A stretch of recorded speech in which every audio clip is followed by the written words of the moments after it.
Olá, gente! Vou falar com vocês hoje um tema que eu particularmente gosto muito. Fico muito feliz de falar sobre isso com vocês, tá? Que é assistência ao parto e cuidados com recém-nascido. Eu vou começar com vocês com alguns conceitos bem basiquinhos que eu com certeza muitos de vocês já conhecem. Vão falar, nossa, o que essa louca tá falando isso? Já tô cansado de ouvir, já conheço. Porém, a gente vai começar do básico e depois nós vamos partir para o mais complicado. Então, qual é o objetivo da nossa aula? Que o socorrista reconheça aí os sinais de parto e consiga dar uma assistência adequada tanto para a mãe quanto para o recém-nascido, tá? Aqui nós estamos falando numa situação de rua, numa situação de urgência, uma situação de emergência, tá? Não estamos falando nada de hospital, que no hospital é tudo lindo, maravilhoso. Então, quais são as causas de um trabalho de parto? Nós podemos ter as causas naturais, ela já completou o tempo de gestação e entrou num trabalho de parto natural, não teve nada que interrompeu aí essa gestação. Porém, nós podemos ter causas externas também, como, por exemplo, um acidente, uma violência, o uso de alguma droga. Quando eu falo droga, não estou falando somente de drogas ilícitas. Nós temos drogas lícitas também, como os medicamentos, o álcool, às vezes o cigarro, algo que possa desencadear um trabalho de parto prematuro. O que é um trabalho de parto prematuro? Então vamos primeiro entender um pouquinho o que é uma gestação. A gestação, todo mundo fala, são 9 meses. Não são 9 meses, são 40 semanas. Então se a gente for olhar no calendário, 40 semanas é um pouquinho mais que 9 meses, Então, o período gestacional, ele começa com a concepção, O encontro lá do espermatozoide com o óvulo, implantação, e aí vai até 40 semanas. Então, para um feto ele ser viável, ele ser a termo, que a gente fala, essa gestação, ela tem que ser de no mínimo 37 semanas.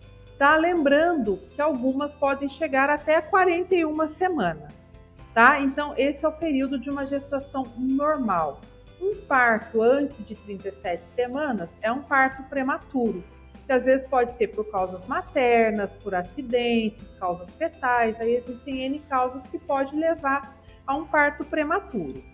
Tá? Então, assim, na gestação, e no trabalho de parto, nós temos algumas alterações fisiológicas, algumas alterações que são normais para a gestante. Então, a gestante, ela tem um aumento, um edema, que a gente fala, ela tem um aumento da quantidade de líquido, ela tem um aumento de peso, tudo isso são alterações fisiológicas. E durante o trabalho de parto, ela vai ter também algumas alterações fisiológicas, como, por exemplo, a frequência cardíaca dela vai estar um pouco mais aumentada, tudo isso é o esperado dentro de um trabalho de parto, tá? E dentro de uma gestação também. Então, assim, o socorrista, ele tem que primeiro ser preparado para isso, É uma situação que gera um estresse muito grande, tanto para a mulher, quanto se ela estiver com acompanhante, com marido, é uma situação que gera um estresse. Então, esse socorrista ele tem que ter um treinamento prévio, manter a calma sempre, acalmar a parturiente, acalmar o acompanhante, levar essa mulher para um local tranquilo, posicioná-la de uma forma adequada. E assim, é necessário que nós tenhamos minimamente toalhas disponíveis. Depois eu vou mostrar para vocês o kit, os kits aí que os bombeiros, que o pessoal de SAMU utiliza. Mas vamos pensar num parto domiciliar, numa situação de rua. Eu preciso minimamente de toalhas limpas, de alguns materiais aí até para acolher esse bebê e para estar aquecendo. Então, eu vou ter que ter minimamente essas toalhas, esses recursos aqui. Então, o socorrista, quanto mais humanizado for esse atendimento, melhor, Quanto mais ele conseguir acalmar essa família, melhor.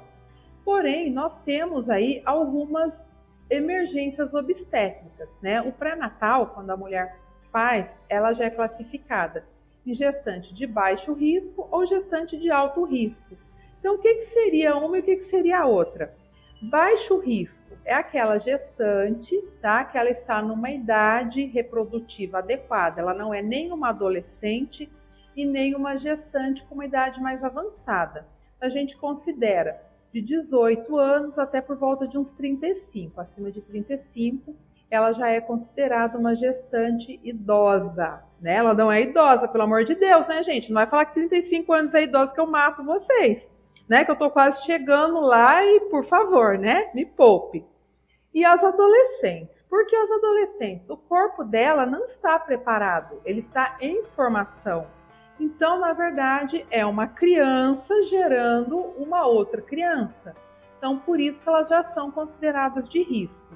E aí vem, né, doenças maternas, por exemplo, diabetes, problemas de tireoide, hipertensão, problemas psiquiátricos e por aí vai. Então, todas essas alterações levam a uma gestação de risco. Né? Fumante, usuárias de droga, tudo isso são gestantes de risco. Então, se é uma gestante que eu sei que ela é de risco e ela está num trabalho de parto, numa situação de rua, né, numa situação que eu não tenho como conduzi-la até um hospital, é um parto muito mais arriscado do que aquela gestante que teve uma gestação tranquila, que não tem nenhuma alteração, tá? Então, já vai ser um parto mais tranquilo, vamos colocar assim. E eu tenho, além do parto normal, do parto prematuro, né, abaixo de 36 semanas, o abortamento, tá? O abortamento, ele pode ser provocado e não provocado, espontâneo, tá? É considerado abortamento o peso de até menor de 500 gramas. Acima de 500 gramas já é considerado natimorto, tá? E o abortamento, então vamos definir um e outro.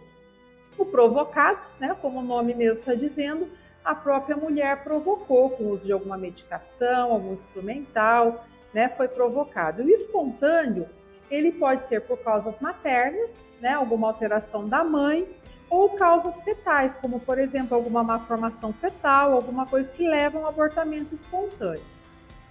Então a gravidez, né, existe o pré-natal, né, que é o período que a mulher vai passar pelas consultas, fazer exames laboratoriais, né, fazer todo esse acompanhamento mensal aí, né, para estar garantindo a saúde dela e a saúde do bebê. Vamos rever outro conceito aqui. O que é uma parturiente? Então, uma parturiente é uma mulher, né, que está grávida e está entrando num trabalho de parto. Então, isso é uma parturiente. E uma puérpera? O que é uma puérpera? É a mulher que acabou de dar à luz, tá? Esse puerpério, ele pode ser considerado o puerpério imediato, que é logo nas primeiras horas, nos primeiros dias, e o puerpério tardio, que é a famosa dieta, né? Que assim que vocês conhecem, a mulher está na dieta. Então, é a puérpera, é o puerpério, tá? Então, é esse período. Ele pode ser compreendido em até 120 dias, que seria um puerpério tardio, tá? Mas é mais comum as alterações nas primeiras horas ou nos primeiros dias do pós-parto, tá? Então pode acontecer sim. Nós temos aqui uma condição que é assim, não é tão comum, mas pode acontecer. Não sei se alguém já ouviu falar de pré-eclâmpsia e eclâmpsia, tá? É uma situação onde acontecem, nós temos aqui 3 fatores, tá?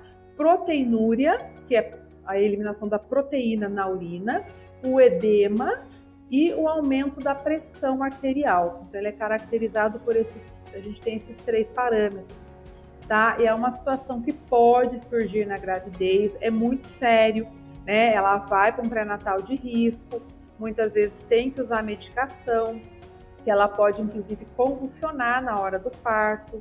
Então, são situações mesmo bem agravantes, tá? E pode acontecer outras situações também, estou falando, né, da pré-eclâmpsia e da eclâmpsia, mas pode acontecer um diabetes gestacional, outras situações aí até por mudanças hormonais mesmo, tá? Então nós vamos falar um pouquinho dos cuidados no trauma, né? Então o trauma numa gestante, a gente tem que pensar aí que tem 2 vidas, né?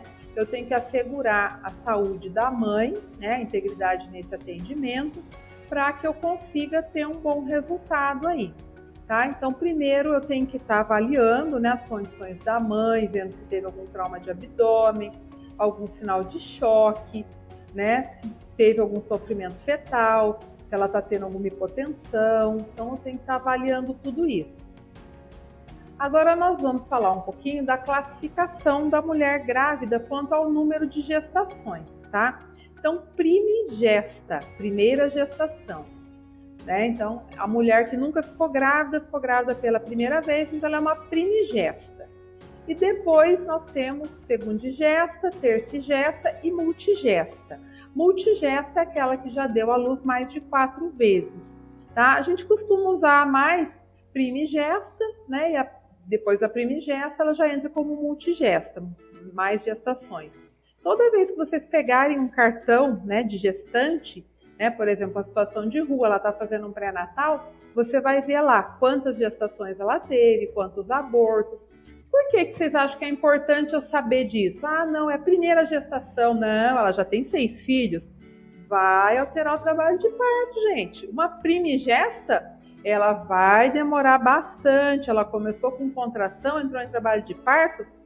Fica tranquilo, dá tempo de levar para o hospital. Aquela que já teve 4, 5 filhos de parto normal, rapidinho, não dá tempo, né? Muitas vezes nasce na casa, nasce no transporte, né? No banco do carro, é rapidinho o trabalho de parto. Tem umas que falam, nossa, não senti nada, né? A bolsa rompeu e já nasceu, e é assim mesmo, é bem rápido mesmo esse trabalho de parto. Que bom, né? Se todas fossem assim. Então, a assistência ao parto normal.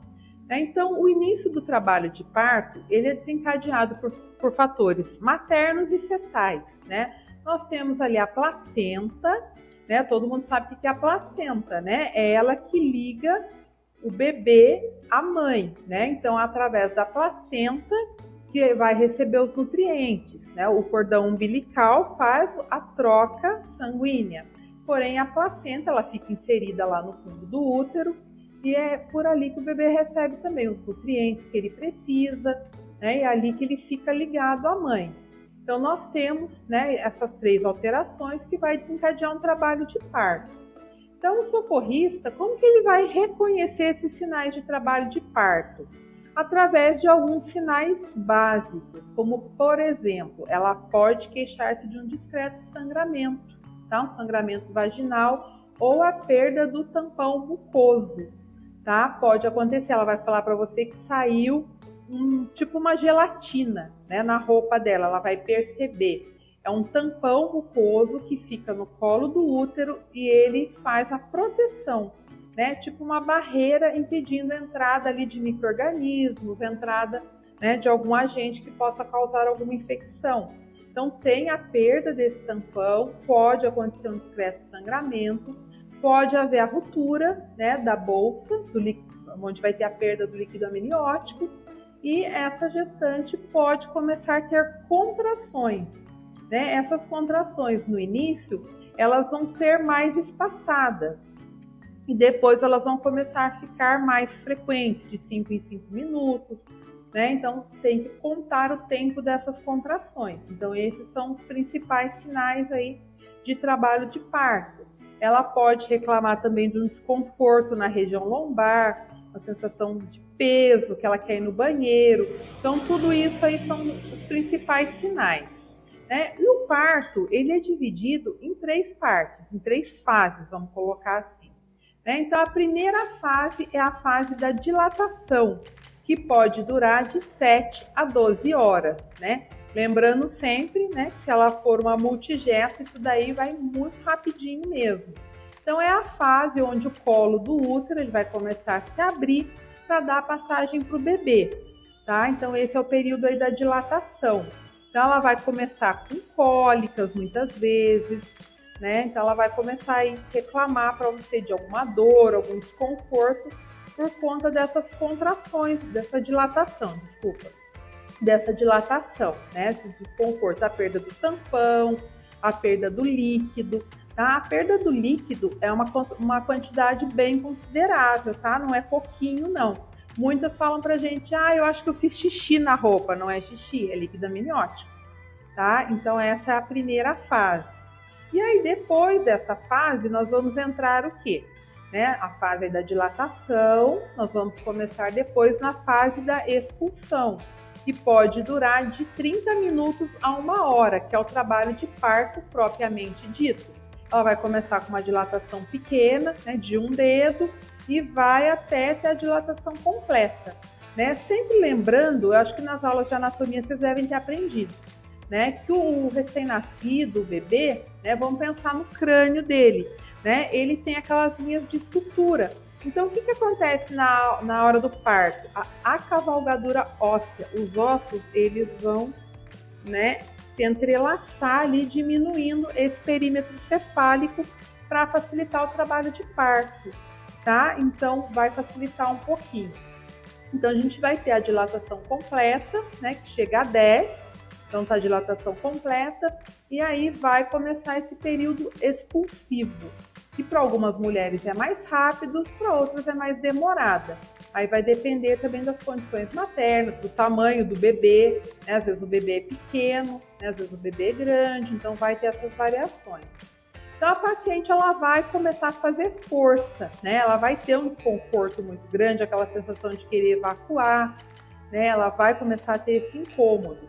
E às vezes pode sair ainda uma pequena quantidade de líquido amniótico, né? Ela vai reclamar de dor em região lombar, sensação de querer ir ao banheiro, evacuar. Então tudo isso é normal, tá? E muitas vezes quando você coloca a paciente já em posição ginecológica, né, numa situação de rua, vamos colocar assim, né, é importante o quê? Você assegurar a privacidade dela. Ninguém vai fazer um trabalho de parto, né? Porém, vocês vão acompanhar, né? Vocês vão assistir esse parto, né? E vão intervir se for necessário.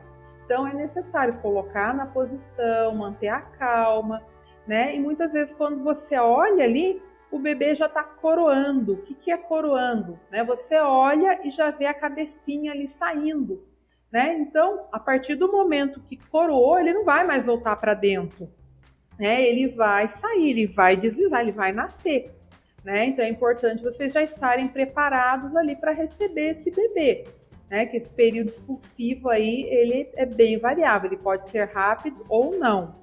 E depois nós temos o terceiro período, que é o período da dectação placentária, né? Primeiro nasce o bebê, então vai sair o cordão e a placenta ainda vai ficar dentro.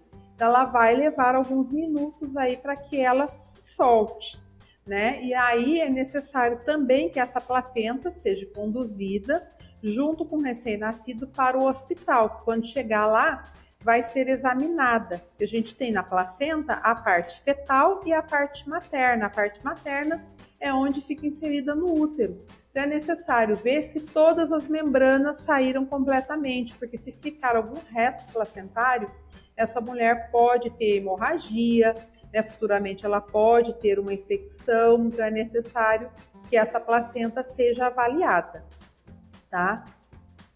Conduta do socorrista na assistência ao parto. Então são várias condutas aí, né, no parto normal. Primeira coisa, se for possível, né, realizar uma entrevista, perguntar se ela faz pré-natal, onde ela faz, se ela tem alguma doença, pegar essa carteirinha e dar uma olhadinha. Isso aí tudo vai depender das condições, né? Se você chegar num local, o bebê já está coroando, não dá nem tempo, vai ser o tempo de pegar uma toalha limpa, né, e só receber esse bebê. Mas se for possível, a gente vai fazer uma pequena entrevista, né? Se ela já tem filhos, se nasceu de parto normal, de parto cesárea. Então, tudo isso é importante a gente estar sabendo, né? A preparação do ambiente. Então, se eu estiver numa viatura, estiver no SAMU, né, eu vou estacionar num local tranquilo, né? Manter a porta fechada. Se ela estiver junto com o acompanhante, marido, irmã, alguém, manter essa pessoa junto para tentar tranquilizá-la, né? Vai colocar na maca, em posição ginecológica, tudo isso é importante. Se for no domicílio, né, não tem condições de fazer uma remoção nesse momento, coloca na cama, tenta acalmar essa pessoa, às vezes em situação de rua, né? Tirar os curiosos ali de cima, que vai ter bastante, né? Se for dentro da viatura, vai ter o kit parto. Eu até trouxe para vocês um videozinho que eu achei assim, ele bem ilustrativo. Então, o vídeo eu vou deixar para passar para vocês no final, porque aí ele vai fechar todo o trabalho de parto e assistência ao recém-nascido, tá? Então, assistência durante a saída do recém-nascido. O socorrista vai orientar para essa parturiente, né, de fazer força, né? Tentar manter a calma, a posição adequada e fazer força, né? Durante as contrações. Assim que ver o bebê coroando, né, já é importante o socorrista já estar se posicionando. Sempre o uso da luva de procedimento, né, do campo estéril. Aqui eu até comentei, né, das toalhas de banho, uma toalha limpa, caso seja uma situação de rua que a gente não tem os campos. Se a gente tiver o kit de parto, esse kit já vai vir com os campos estéreis, com clamp para o cordão umbilical, com o bisturi ou a tesoura, né, para estar cortando. Então o kit já vai vir completo.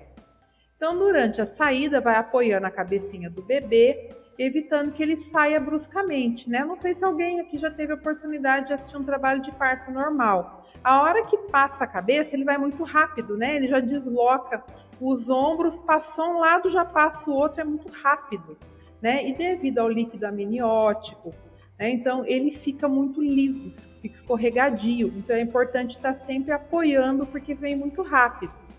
Então nunca puxar esse bebê, né? Vocês só vão acompanhar esse trabalho de parto, vão assistir, né? E apoiar aí no que for possível.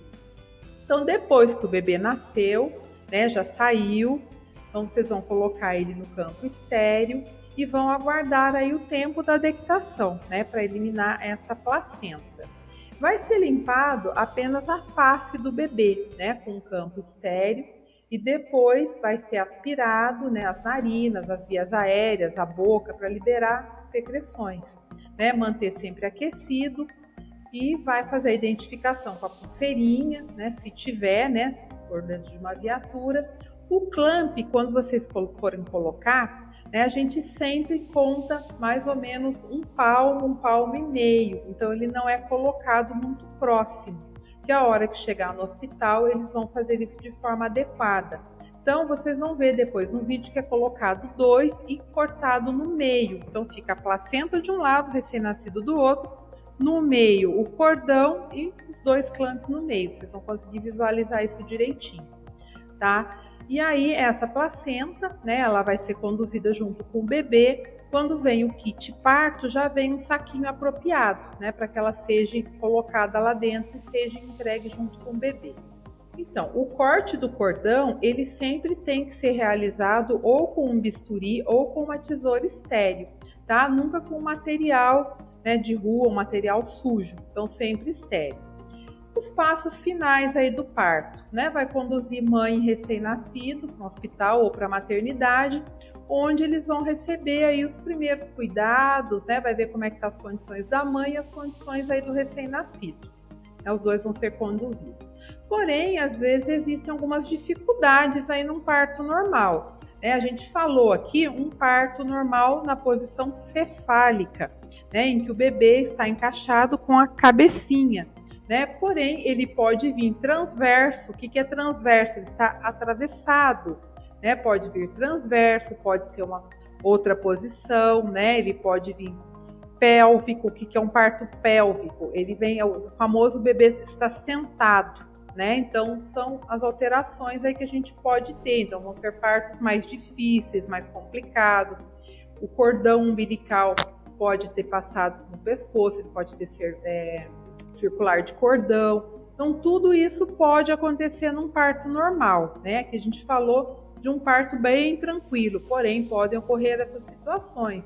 Então assim, se a gente percebeu, né, que está demorando muito, que está tendo dificuldade, ou de repente, né, não foi a cabecinha que coroou, né, veio um pezinho, tem alguma coisa, então coloca na viatura e leva imediatamente, nem tenta conduzir esse parto, porque, né, não vai dar certo, não vai dar bom no final, tenta conduzir. Recém-nascidos prematuros, né, são condições também de alto risco, né, um bebê nascido de um parto normal a termo, ele tem muito mais chance, aí, uma qualidade de vida muito melhor. Se for um prematuro abaixo de 37 semanas, essa criança vai perder a temperatura muito rapidamente, né? Então é um parto mais arriscado também. Uma criança aí de 7 meses, muitas vezes um acidente automobilístico, um trauma de abdômen, que pode acontecer um parto prematuro, né? Então também são situações aí bem urgentes, né, que tem que conduzir imediatamente. Podem acontecer as hemorragias, né, da mãe começar a ter um sangramento ali, ou coto umbilical, né, são situações também de urgência. Esse bebê ele pode nascer com uma cianose, né, ele não está oxigenando bem, ele não está respirando. É que logo que o bebê nasce, ele tem uma coloração bem rosada, né, a pele dele é úmida, é quente, ele é rosadinho. Né? Porém, se ele não estiver oxigenando, ele vai apresentar uma cianose, um choro fraco, ou ele não chorou logo que nasceu. Então, são situações aí graves também. Né? Pode acontecer contaminação aí durante esse trabalho de parto, né? Ou na hora de cortar o cordão, ou de repente o local mesmo que essa parturiente se encontra, né? Às vezes situação de rua, né? Então pode acontecer. O abortamento, né? Quais são os principais sinais e sintomas do abortamento? Então, essa mulher vai apresentar, que ela vai queixar é o quê? De um sangramento, né? Um sangramento às vezes mais intenso, né? Que pode levar a um estado de choque, principalmente aí nos abortamentos provocados, né? Muitas vezes por algum instrumental, alguma medicação. Essa paciente pode apresentar uma taquicardia, uma hipotensão, um sangramento bem abundante.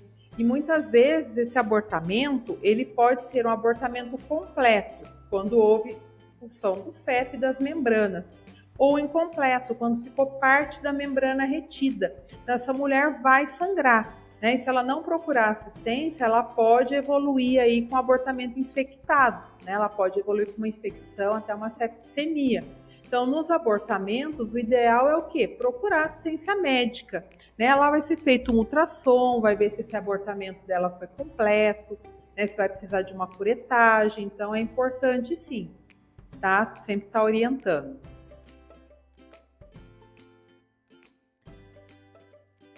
Os bombeiros voluntários de Caçador são treinados para realizarem atendimentos em parto de emergência. O chefe de instrução, Jackson Mandelli, que em 19 anos na corporação já realizou 14 partos de emergência, é quem ministra as aulas. O chefe de instrução comenta sobre o procedimento. As pessoas ouvem, o médico fez um parto, a enfermeira fez um parto, o bombeiro fez um parto. Na verdade, nós não estamos fazendo parto, nós estamos auxiliando. Nesse auxílio prestado pelos bombeiros, a triagem é o primeiro procedimento realizado. São feitas perguntas para saber qual é o mês da gestação, se é o primeiro filho e se o pré-natal está sendo realizado corretamente. Depois de terminado o procedimento de triagem, os bombeiros acompanham o intervalo de tempo entre as contrações e observam se existe o coroamento. Nós fazemos um cálculo de tempo. Se as contrações ocorrerem num tempo de 30 segundos ao minuto e num intervalo de 3 a 5 minutos, significa que o parto será eminente. Mas para isso nós precisamos o quê? Nós precisamos saber, né, se há o coroamento. O que é o coroamento? O coroamento, então, é quando a parte cefálica do bebê, tá, já está no canal vaginal. Então nós pedimos licença para a mãe, né, para a parturiente. Nós fazemos essa visualização sem que haja qualquer tipo de toque. Havendo coroamento, o parto será realizado e a mãe é instruída a fazer forças, pois o bebê não pode ser puxado. A partir do momento que ele nasce, nós já mantemos ele com a cabeça mais baixa que o corpo. Para quê? Para que esse líquido amniótico, essa secreção que estava na via aérea, venha a descer. Posteriormente a isso, nós pré-aquecemos o bebê. Como eu falei, ele sai de um local quentinho, ele tem que voltar para um local quentinho. Próximo passo é fazer a aspiração, para que nós possamos liberar, limpar a via aérea. A partir do momento em que nós fazemos a aspiração, nós fazemos uma massagem nas costas até que o bebê chore. O bebê chorando significa o quê? Que ele está respirando bem. Depois que a criança chora, é o momento de separar mãe e bebê, cortando o cordão umbilical. Então a gente calcula aproximadamente, tá? Uns 25 centímetros, que daria um palmo e 3 dedos, do bebê para a mãe, e colocamos o primeiro clamp, tá? Para isso, o cordão umbilical não pode mais ter pulso, porque dentro do cordão umbilical que liga o bebê à mãe através da placenta, ele possui veias e artérias, e para isso, para que a gente possa cortar, ele não pode mais ter circulação entre o bebê e a mãe. Então há um tempo para isso, a gente calcula esse tempo. A coloração do cordão umbilical também é muito importante nesse momento. E clampeamos novamente. Nós usamos uma ferramenta que todos conhecem, chamada de bisturi, e cortamos o cordão umbilical. O cordão umbilical sendo cortado, o bebê é aquecido e as atenções se voltam para a mãe. Os bombeiros pedem para que a mãe massageie a barriga, fazendo com que a placenta se desloque e saia naturalmente. Quando ela faz esse procedimento, a placenta vai se deslocar. Vai se deslocar e vai sair, tá? Então, ela vai ser conduzida ao hospital, juntamente com a mãe e com o bebê. Por quê? Porque a placenta, além desse formato discoidal que ela tem, de 15 a 20 centímetros e 3 centímetros de espessura, na parte posterior dela, onde fica preso a mãe, possuem ventosas. Essas ventosas podem sim ser rompidas na hora. E se rompidas, resíduos, pedaços, vão ficar presos à mãe. Causando o quê? Causando hemorragia. E ela vai ter que cirurgicamente ser cessada o mais breve possível, senão a mãe vai a óbito. Terminando este procedimento, condução de mãe e bebê para o hospital, juntamente com a placenta para a conferência, o trabalho de parto, auxiliado pelo bombeiro nesse momento, é concluído.